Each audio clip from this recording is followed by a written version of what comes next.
Hey there, I'm re-recording my video and using a different method to record it because I realized I uploaded it with no sound. I don't know how that happened, but nevertheless, I am persisting.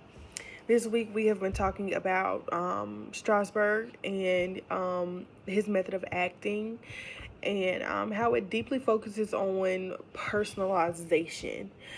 Um, the one thing that stands out to me here is vulnerability. So essentially, you have to be very vulnerable to be able to operate in your emotional truth as Strasberg would want you to. Um, Drawing upon personal experiences, it can be very difficult. Not all personal experiences are good because we are human. So, that could be very challenging for some. I know for me personally, it would probably be challenging in a way because, once again, the human part of us, everything is not positive.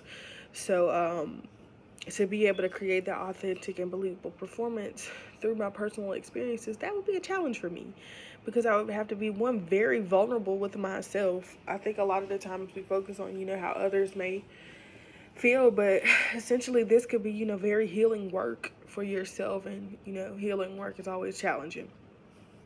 Um, so yeah, another thing, the criticism surrounding Strasberg. I don't agree with it. One, because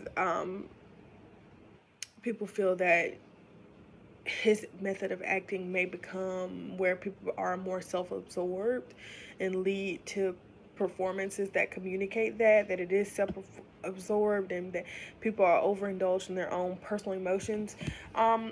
I don't agree with that. I don't agree that it promotes emotional excess. I think that it emphasizes the actor's ability to tap into their own emotional memories. And the responsibility lies on the actor to find the appropriate balance and harbor that restraint in their performance. And so as far as it being self-absorbed and self-centered, it's still inner work. How the portrayal of the character comes out, I don't think it'll read as yourself. I just think that it will read as more deep to the audience. um, Another criticism is that it neglects ensemble work because it draws upon personal experiences. Everything we do in theaters is ensemble work, no matter work. No, excuse me, no matter what. I don't think that it neglects that. I think that it actually even though there's not like a significant portion of collaboration in the method, but people have successfully done this collaboratively. They have joined together to make spaces so that people can do this and can practice their craft in a safe space. I'm talking about the Actor Studio, where people have come together in a groups to be able to do this part of the method, to collaboratively work together, bring ideas together, and receive feedback in a judgment-free zone that is essentially a safe space for people. So I don't think that it neglects the ensemble work, and I do not feel that it becomes more self-absorbed. I think it would be challenging to bring this to my classroom, being that I teach high school students.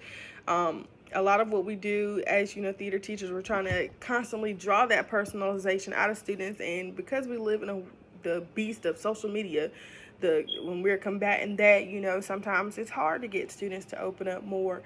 And so I think that that would be a challenge for me, but not a challenge that I wouldn't be willing to take on, as it would help my students become more vulnerable. And I'm always trying to reach that breakthrough point where students are more vulnerable with myself and with their peers. Yeah.